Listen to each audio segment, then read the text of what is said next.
Hello students, चलिए start करते हैं। Class 11 chapter 2 relation and function exercise 2.3 का क्वेश्चन नंबर 1 क्या है। Which of the following relations are functions, give reasons. हमारे पास यहाँ पे कुछ रिलेशंस दे रखे हैं, हमें चेक करना है कि कौन सा रिलेशन हमारा फंक्शन है और साथ में उसका रीजन भी मेंशन करना है। If it is a function determine its domain and range. अगर आपको कोई रिलेशन फंक्शन मिलता है तो आपको उस फंक्शन की डोमेन और रेंज भी फाइंड आउट करनी है। अब किसी भी रिलेशन को फंक्शन चेक करना बड़ा ही इजी होता है। अब रिलेशन हमारे पास दो तरीके से दे सकता है, एक तो ऑर्डर्ड पेयर की फॉर्म में या फिर वर्ड की फॉर्म में। तो हमें क्या देखना होता है कि अगर हमारी सभी डोमेन्स की एक यूनिक इमेज, एक सिंगल इमेज अगर फॉर्म हो रही हो तो हम उस रिलेशन को फंक्शन कह सकते हैं। या फिर हम एरो डायग्राम से भी देख सकते हैं। अगर मान लो हमारी एक डोमेन से एक ही इमेज के ऊपर एरो गई हुई हो तो उसको भी हम रिलेशन को फंक्शन कह सकते हैं। अब इसको चेक कैसे किया जाता है चलो देखेंगे। सबसे पहले फर्स्ट पार्ट के अंदर ध्यान से देखो, हमें ऑर्डर्ड पेयर क्या दे रखा है 2,1 5,1 8,1 11,1 14,1 17,1। अब यहां पे क्या है, हमारा जो फर्स्ट एलिमेंट होता है ऑर्डर्ड पेयर का वो क्या होता है बच्चों, डोमेन। और जो सेकंड एलिमेंट होता है ऑर्डर पेयर का वो क्या होती है, हमारी रेंज। ठीक है, तो यहां पे हर एक डोमेन की एक सिंगल इमेज यहां पे फॉर्म हो रही है, तो ये हमारा क्या हो जाएगा बच्चों, फंक्शन हो जाएगा। अब इसको और चेक करने का तरीका क्या है, इसका एरो डायग्राम क्रिएट कर लो। एरो डायग्राम क्रिएट करने के लिए हमें दो ओव्यूल बनाने पड़ेंगे। लेफ्ट साइड डोमेन आएंगी, राइट साइड रेंज आएगी। यहां पे फर्स्ट एलिमेंट लिखो 2, फिर क्या है 5, फिर है 8, फिर 11, फिर 14 और लास्ट में 17।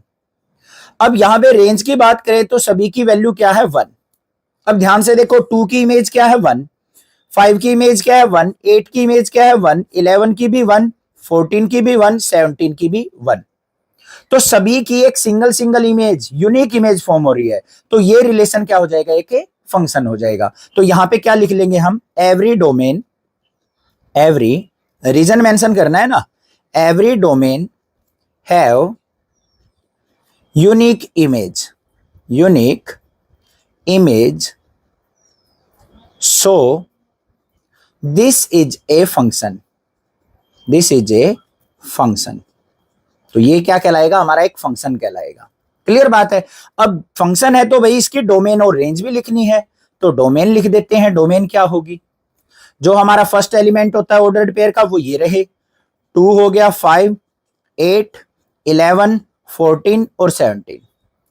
रेंज लिखनी है तो रेंज भी लिख देते हैं। रेंज में क्या आएगा, ओनली 1। समझ में आ गया, फर्स्ट पार्ट क्लियर है। सेकंड वाले पार्ट को देखते हैं।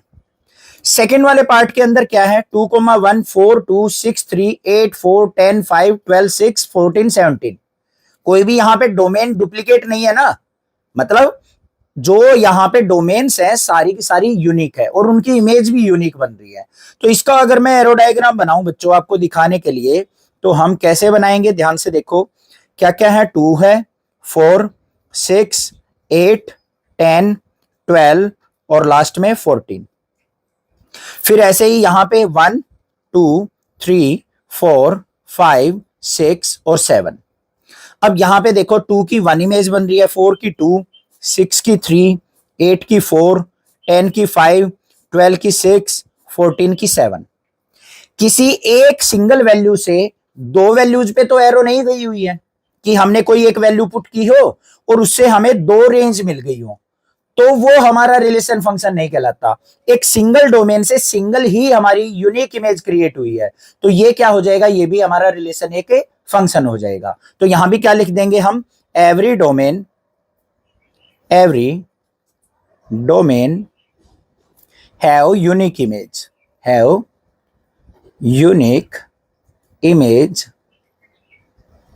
so it's a function, it's a function। अब इसकी डोमेन लिखनी है तो डोमेन लिख देते हैं भाई। डोमेन क्या होती है ऑर्डर्ड पेयर के, लेफ्ट एलिमेंट्स, मतलब फर्स्ट एलिमेंट क्या हो जाएंगे, 2 4 6 8 10 12 14 हो गई डोमेन। रेंज लिखनी है, रेंज लिखनी भी आसान है। राइट साइड के एलिमेंट्स आ जाएंगे ओव्यूल के, 1 2 3 4 5 6 7। समझ में आ गया सेकंड पार्ट भी। थर्ड पार्ट से और सारे डाउट क्लियर हो जाएंगे आपके रिलेशन को फंक्शन चेक करने के। देखो ध्यान से, थर्ड वाले में क्या है बच्चों, 1,3, 1,5, 2,5। यहां पे ध्यान से देखो, डोमेन क्या आ गई, डुप्लीकेट आ गई, एक दो बार यूज हो रहा है। 1 की 3 भी इमेज बन रही है, 1 की 5 भी इमेज बन रही है, तो दो इमेज यहां पे फॉर्म हो रही है, यूनिक इमेज नहीं है, तो ये रिलेशन हमारा फंक्शन नहीं होगा। इसको एरो डायग्राम से कैसे चेक करेंगे, देखो ध्यान से, दो ओव्यूल बनाए भाई, फर्स्ट वाले एलिमेंट्स जो ऑर्डर्ड पेयर के उनको लिखेंगे, लेफ्ट ओव्यूल में 1 है और 2 है, राइट साइड क्या आ जाएगा हमारा, 3 आ जाएगा और 5 आ जाएगा। 1 की इमेज क्या बन रही है बच्चों, 3, मतलब 1 पुट करने के बाद हमारी पास रेंज जो है 3 मिल रही है, तो 1 से एरो चीज पे चली जाएगी 3 पे। 1 पुट करने के बाद हमें 5 भी मिल रहा है, तो 1 की इमेज 5 भी बन रही है और 2 की 5 बन रही है। अब ध्यान से देखो, एक डोमेन से 2 एरो गई हुई है, तो यहां पे क्या हो गई भाई, यूनिक इमेज नहीं मिली हमें, डुप्लीकेट इमेज भी मिल रही है, ठीक है, तो यहां पे ये क्या हो जाएगा, हमारा फंक्शन नहीं होगा। आ गया समझ में? तो यहां पे क्या लिख देंगे हम, every domain do not have unique image, so this is not a function, this is not a function। तो ये हमारा क्या होगा, एक फंक्शन नहीं होगा, तो हमें यहां पे डोमेन और रेंज लिखने की कोई जरूरत है ही नहीं। क्वेश्चन नंबर सेकंड क्या है, find the domain and range of the following real functions. हमें यहाँ पे दो फंक्शंस दे रखे हैं जिनकी हमें डोमेन और रेंज फाइंड आउट करनी है। कैसा भी फंक्शन दे रखा हो, बड़ा सिंपल होता है उसकी डोमेन और रेंज फाइंड आउट करना। सबसे पहले तो आपको डोमेन और रेंज का मीनिंग क्लियर होना चाहिए। डोमेन का मीनिंग होता है कि हम उस फंक्शन के अंदर कौन कौन सी वैल्यू पुट कर सकते हैं। रेंज का मतलब क्या होता है कि डोमेन पुट करने के बाद हमें रिजल्ट क्या क्या मिल सकते हैं, बस वही चीज हमें यहाँ पे फंक्शन की फाइंड आउट करनी है। तो सबसे पहले यहाँ पे फर्स्ट फंक्शन देख लो क्या दे रखा है, fx equal to minus of mod x, ये दे रखा है। अब भाई अगर मैं आपसे बात करूं fx equal to mod x, हमारी दो वैल्यू दे सकता है, एक तो ग्रेटर देन 0 पे, एक लेस देन 0 पे, तो वो क्या होंगी यहां पे, तो हमारा फंक्शन क्या होगा, ध्यान से देखना, fx इक्वल टू x होगा हमारा कब, इफ x की वैल्यू हम greater than equal to 0 put करते हैं। माइनस x कब होगा, अगर हमारे पास इफ x की वैल्यू लेस देन 0 होंगी। लेस देन 0 का मतलब नेगेटिव वैल्यूज होंगी, ग्रेटर देन 0 का मतलब पॉजिटिव वैल्यू होंगी। तो ये क्या हो गया हमारा, ये हमारा मोड x का यहां पे दो वैल्यूज यहां पे निकल के आएंगी। अब बात करते हैं, हमारे पास फंक्शन क्या दे रखा है, fx इक्वल टू बच्चों माइनस ऑफ मोड x दे रखा है। इसका मतलब जो ये हमारी वैल्यूज है ये कैसे हो जाएंगी, माइनस यहां पे करेंगे तो ये माइनस x कब आएगा, if x greater than equal to 0 होगा, और माइनस माइनस प्लस हो जाएगा, x कब आएगा, इफ x की वैल्यू लेस देन 0 होगी। ये तो खाली मोड x के लिए वैल्यू दे रहा है, ये माइनस मोड x के लिए क्या हो जाएगा, साइन चेंज हो जाएंगे, पॉजिटिव वाला नेगेटिव, नेगेटिव वाला पॉजिटिव। इतनी बात क्लियर हुई या नहीं हुई, बस ये चीज समझनी थी। हमारे पास दो वैल्यू आ सकती हैं मोड x से, एक पॉजिटिव वैल्यू एक नेगेटिव वैल्यू, लेस देन 0 के लिए नेगेटिव, ग्रेटर देन 0 के लिए पॉजिटिव। अब इसको माइनस मोड x करना है तो इनके साइन चेंज कर लेंगे, इस प्रकार से हमारा क्या बन जाएगा, यहां पे एक रिलेशन बन जाएगा। अब इसके अंदर भाई हम कौन कौन सी वैल्यू पुट कर सकते हैं वो सोचो मन में। x की जगह हम कोई भी रियल वैल्यू पुट कर सकते हैं ना, क्योंकि रियल फंक्शन बोल रहा है, तो हमारी इसकी डोमेन क्या हो जाएगी, रियल वैल्यूज हो जाएंगी। तो यहां पे क्या हो जाएगा, यहां पे क्या लिखेंगे, fx is defined for x belongs to real values, क्योंकि रियल फंक्शन है तो सभी रियल वैल्यूज पे डिफाइंड होगा। तो इसकी डोमेन क्या हो जाएगी, domain of fx is r, तो सारी की सारी रियल वैल्यूज क्या हो जाएंगी, इसकी डोमेन हो जाएंगी। अब बात करते हैं बच्चों इसकी रेंज की, तो रेंज ऑफ फंक्शन देखो कैसे निकालेंगे इसको, हम यहां पे एक एग्जांपल लेके चलेंगे। हमारे पास क्या है, fx equal to minus mod x दे रखा है। मान लो बच्चों यहां पे आपने वैल्यू पुट कर दी -1, अंदर, तो हमारे पास वैल्यू क्या आएगी, f x equal to minus of -1। अब मॉडुलस क्या करता है भाई, नेगेटिव वैल्यू को पॉजिटिव कर देता है, इसको -1 को तो प्लस कर दिया, बट बाहर नेगेटिव है, तो रिजल्ट क्या मिला, एफ एक्स इक्वल टू -1 मिला। अगर मैं एक्स की जगह 0 पुट कर दूं, मान लिया भाई हमने क्या कर दिया, 0 पुट कर दिया, तो हमारे पास एफ एक्स क्या आएगा, -0। -0 तो कुछ होता ही नहीं, तो रिजल्ट क्या मिल जाएगा, 0 मिल जाएगा।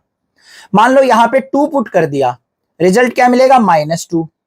मान लो -2 पुट कर दिया, तब भी रिजल्ट -2 मिलेगा। देखो -2 पुट करेंगे, मॉडुलस उसको माइनस को प्लस कर देगा, बाहर माइनस है तो रिजल्ट -2 ही आएगा। आप यहां पे कोई भी वैल्यू पुट करोगे ना, हमेशा हमारा रिजल्ट जो आएगा वो नेगेटिव आएगा, बेशक देख लेना।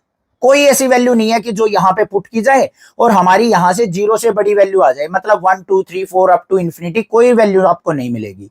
तो डोमेन हमारे पास ये रियल वैल्यूज थी, तो रेंज ऑफ फंक्शन क्या हो जाएगी बच्चों, -इंफिनिटी से लेके 0 तक, और 0 पे क्या लगेगा, क्लोज इंटरवल लगाना पड़ेगा, क्योंकि यहां पे रिजल्ट हमें 0 मिल रहा है।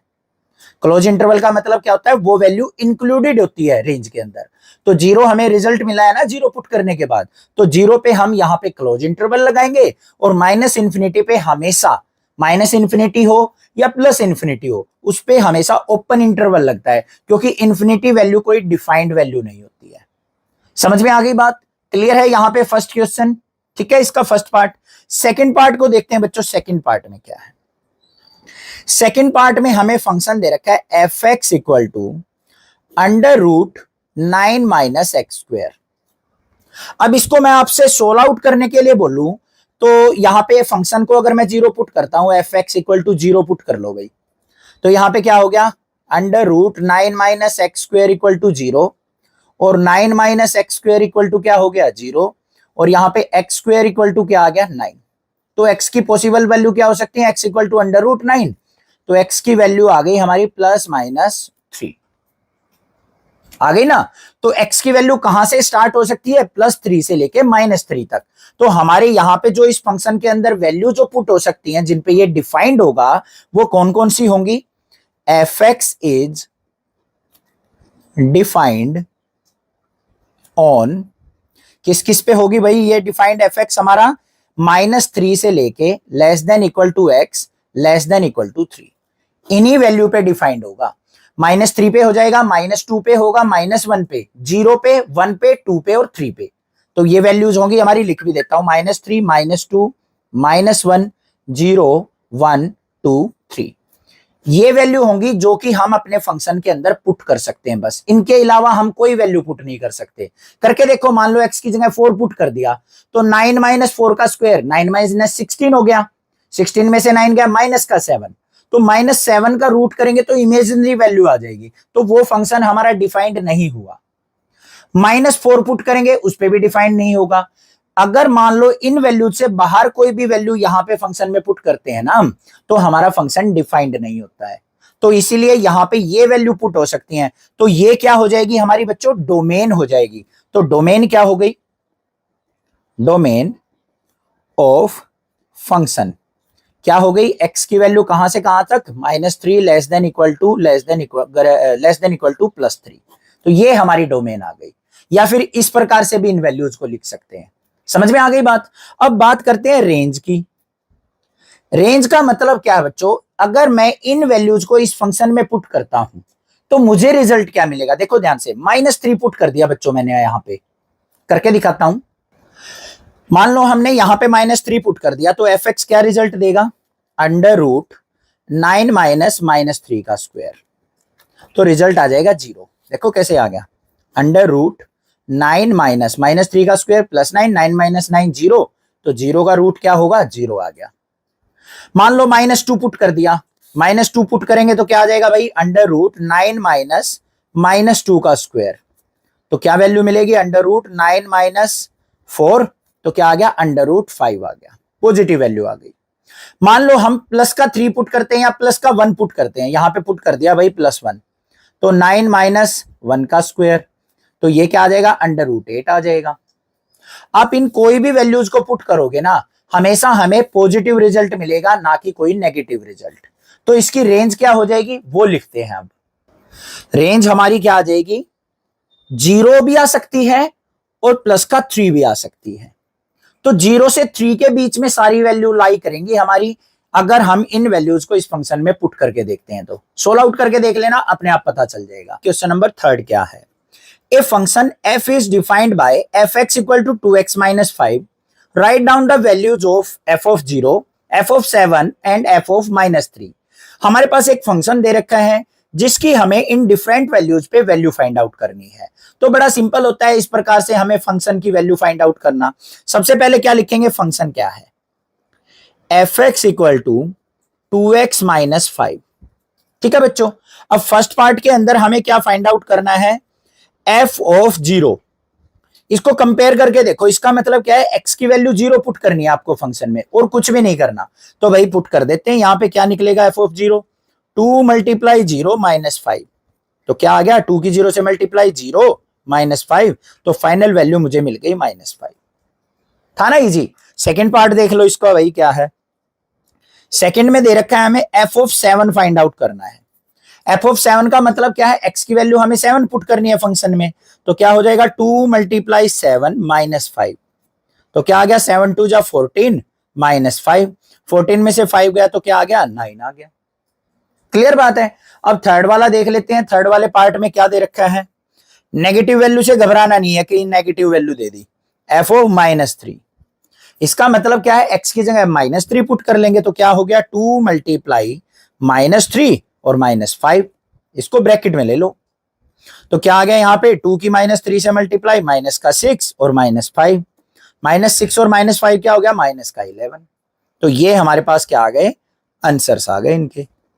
तो कोई भी वैल्यू दे रखी हो, अगर हमें वो फाइंड आउट करनी है तो बस उस वैल्यू को अपने फंक्शन में पुट कर दो और उसको सिंप्लीफाई कर दो, हमारे पास सॉल्यूशन आ जाएगा। क्वेश्चन नंबर 4 क्या है, इंपॉर्टेंट क्वेश्चन है, फाइनल एग्जाम हो या मिड टर्म एग्जाम हो जरूर पूछ लिया जाता है, तो इसको मार्क कर लेंगे इंपॉर्टेंट क्वेश्चन।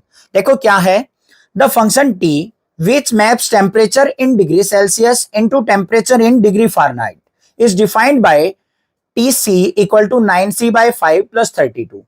हमें यहाँ पे क्या दे रखा है बच्चों, जो टेम्परेचर मेजर होता है ना, कई बार आपने मोबाइल में भी देखा होगा, आप वेदर फोरकास्ट की ऐप देखते हैं तो उसमें टेम्परेचर की सेटिंग होती है कि आप टेम्परेचर को सेल्सियस में देखना चाहते हैं, फारेनहाइट में देखना चाहते हैं या फिर किसी अदर यूनिट में देखना चाहते हैं। तो वही रिलेशन हमारे पास यहाँ पे दे रखा है फंक्शन की फॉर्म में। तो इसकी हेल्प से हमें इन डिफरेंट पार्ट्स को सोल्व आउट करना है। बड़ा सिंपल सा क्वेश्चन है, देख लो कैसे करेंगे। यहां पे सबसे पहले फंक्शन देखो क्या है, फंक्शन हमें दे रखा है T C equal to 9c by 5 plus 32। ठीक है, सबसे पहले हमें क्या करना है, फर्स्ट पार्ट में टी ऑफ 0 फाइंड आउट करना है। टी ऑफ 0 का मतलब इसको कंपेयर करो, सी की वैल्यू हमें क्या करनी है, 0 पुट करनी है, बस ये काम है। तो देख लो क्या होगा, 9 मल्टीप्लाई सी की जगह 0 divide by 5 plus 32। Solve out कर लो इसको, क्या आएगा, 9 की 0 से मल्टीप्लाई करेंगे 0, 0 बाय 5 0 ही रहेगा और प्लस में 32। तो फाइनल वैल्यू क्या निकल के आ गई मेरी, 32 आ गया, ये आंसर आ गया। क्लियर बात है, समझ में आ गया। सेकंड पार्ट पे चलते हैं। सेकंड पार्ट में हमें क्या दे रखा है बच्चों, टेम्परेचर T22, मतलब सेल्सियस में अगर 22 है तो फारेनहाइट में कितना होगा, ये हमें निकालना है T28 पे।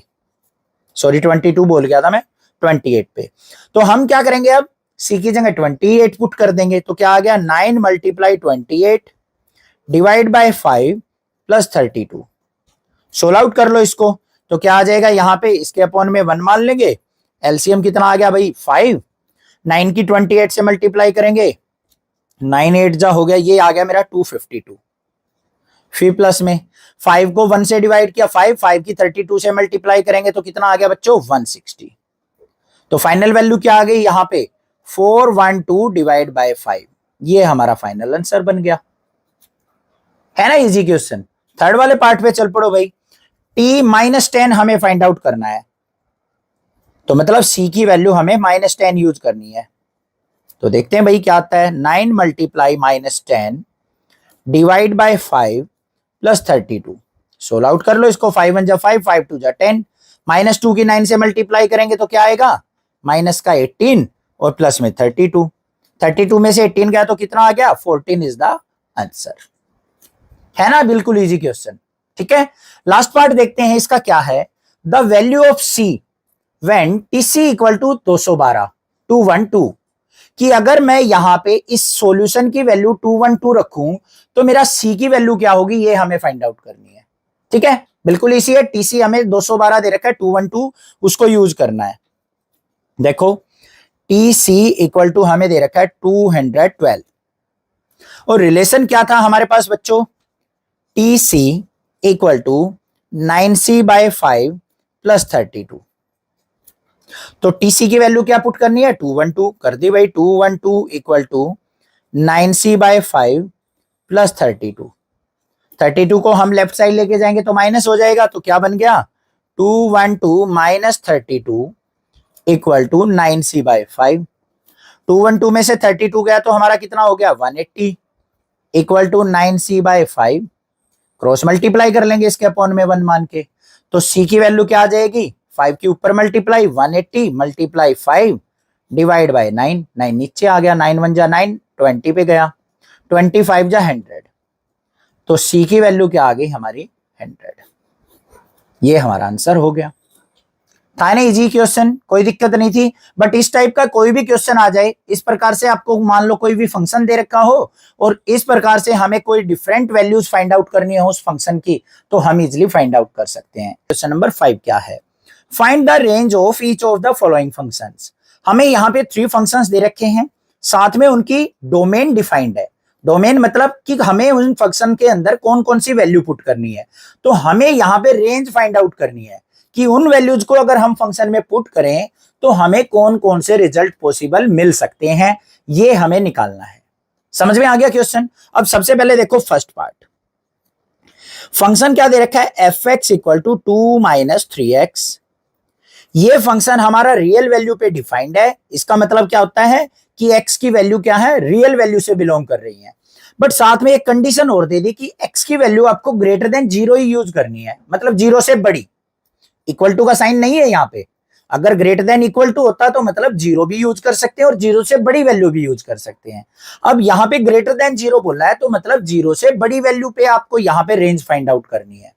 तो x की 0 से बड़ी वैल्यू क्या हो सकती है, सबसे छोटी से छोटी वैल्यू देखो, मान लो x की वैल्यू हम यहाँ पे 0.01 ले सकते हैं, 0 से बड़ी वैल्यू, उस पे देखते हैं हमारा फंक्शन क्या रिजल्ट देगा। तो f ऑफ 0.01 क्या आएगा भाई 2 माइनस 3 मल्टीप्लाई 0.01, तो क्या आ गया 2 माइनस ये आ गया 0.03, तो 2 में से 0.03 जाएगा तो हमारा क्या आ जाएगा भाई 1.97, 2 से छोटी वैल्यू आई। मान लो हम यहाँ पे 1 पुट करके देखते हैं भाई, 1 पुट करेंगे तो क्या आएगा 2 माइनस 3 मल्टीप्लाई 1, तो 2 माइनस 3, तो रिजल्ट मिल गया मुझे -1। ठीक है, अगर मैं यहाँ पे 0 तो पुट ही नहीं कर सकते हम, और क्या पुट कर सकते हैं, मान लो f ऑफ 2 पुट कर लिया तो क्या आ जाएगा भाई 2 माइनस 3 मल्टीप्लाई 2, तो वैल्यू 3 2 जा 6, 2 में से 6 गया -4 आएगी, मतलब नेगेटिव वैल्यू। तो हमारी रेंज क्या हो जाएगी भाई, अब कोई भी वैल्यू पुट कर लो हमेशा रिजल्ट नेगेटिव मिलेगा, और कहां से 2 से लेके -∞ तक के बीच की हमारी सारी वैल्यूज यहां पे निकल के आ सकती हैं। तो हमारी रेंज क्या हो जाएगी भाई -∞ से लेके 2 तक, और 2 पे हमें क्या लगाना पड़ेगा ओपन इंटरवल, क्योंकि हमें रिजल्ट यहां पे 2 नहीं मिला है, 2 से छोटा मिला है। अगर एग्जैक्टली 2 मिल जाता तो 2 पे हम यहां पे क्लोज ब्रैकेट लगा देते, कैपिटल ब्रैकेट। ठीक है भाई, समझ में आ गया, समझ में आ गया ना बात कि हम क्लोज ब्रैकेट कब यूज करते हैं, क्लोज इंटरवल और ओपन इंटरवल कब यूज करते हैं। अगर क्लियर ना हो तो एक बार इंट्रोडक्शन वीडियो देख लीजिए, वहां से आपको ओपन और क्लोज इंटरवल क्लियर हो जाएगा। ये तो फर्स्ट पार्ट क्लियर हो गया। सेकंड वाले फंक्शन के ऊपर चलते हैं भाई, सेकंड फंक्शन क्या दे रखा है। सेकंड में देखो हमें फंक्शन दे रखा है बच्चों f(x) equal to x² plus 2, और x is a real number. यहां पे कोई कंडीशन नहीं दे रखी, तो x हमें यहां पे क्या करना है भाई रियल नंबर पुट करना है। ठीक है, तो यहां पे रियल नंबर पुट करेंगे तो मान लो हमने यहां पे 0 पुट कर लिया, x इक्वल टू 0 पे देखो तो f ऑफ 0 क्या आएगा हमारा निकल के 0 का स्क्वायर प्लस 2, तो रिजल्ट मिल गया मुझे 2। ठीक है, मान लो हमने 1 पुट कर लिया f ऑफ 1, तो क्या आ जाएगा 1 का स्क्वायर प्लस 2। 1 का स्क्वायर क्या आ जाएगा 1 प्लस 2, मतलब रिजल्ट मिल गया मुझे 3। मान लो f ऑफ 5 पुट कर लिया, तो 5 का स्क्वायर प्लस 2, 5 का स्क्वायर क्या हो गया 25 प्लस 2, मतलब रिजल्ट मिल गया मुझे 27। अब कोई भी रियल वैल्यू पुट करोगे, 0 से स्टार्ट कर दी थी हमने, तो हमारे पास जितनी भी वैल्यू आएंगी सारी ग्रेटर देन 2 आ रही हैं। तो रेंज कैसे लिखी जाएगी इसकी भाई, 2 भी आई है तो 2 से स्टार्ट होके कहां तक जाएगी, इंफिनिटी तक। 2 वैल्यू आई है ना, तो 2 पे हम लगाएंगे क्लोज इंटरवल, और इंफिनिटी पे हमारा हमेशा लगता है ओपन इंटरवल, क्योंकि इंफिनिटी कोई एक रियल वैल्यूड डिफाइंड नहीं होती जिसका हमें पता हो। क्लियर हो गया सेकंड पार्ट भी। अब चलते हैं बच्चों इसके थर्ड पार्ट पे। थर्ड पार्ट क्या दे रखा है, बिल्कुल इजी सा फंक्शन दे रखा है f x equal to x, और x is a real number, ये भी सारा रियल नंबर पे डिफाइंड है। तो सबसे पहले हम क्या कर लेते हैं, x इक्वल टू 0 पुट करते हैं, तो भाई f0 इक्वल टू क्या हो जाएगा 0 आ जाएगा। मान लो x इक्वल टू 1 पुट कर लिया, तो f ऑफ 1 क्या आ जाएगा भाई 1 आ जाएगा। मान लो x इक्वल टू 5 पुट कर लिया, तो f ऑफ 5 इक्वल टू क्या आ जाएगा 5 आ जाएगा। तो हम रियल वैल्यू यहां पे पुट कर रहे हैं, तो हमें रियल वैल्यू ही सारी की सारी मिलती जा रही है, और यहां पे कोई लिमिट नहीं है, जो वैल्यू पुट करेंगे वही वैल्यू हमें मिलेगी। तो रियल वैल्यू पे डिफाइंड है, तो इसकी रेंज भी क्या हो जाएगी, रियल वैल्यू हो जाएगी। Range of function is real values, R लिख देंगे बस इक्वल टू आर लिख दो। समझ में आ गई बात, क्लियर है। चैनल को सब्सक्राइब, वीडियो को लाइक जरूर करना, ज्यादा से ज्यादा अपने फ्रेंड्स में शेयर करना। Thank you students for watching this video.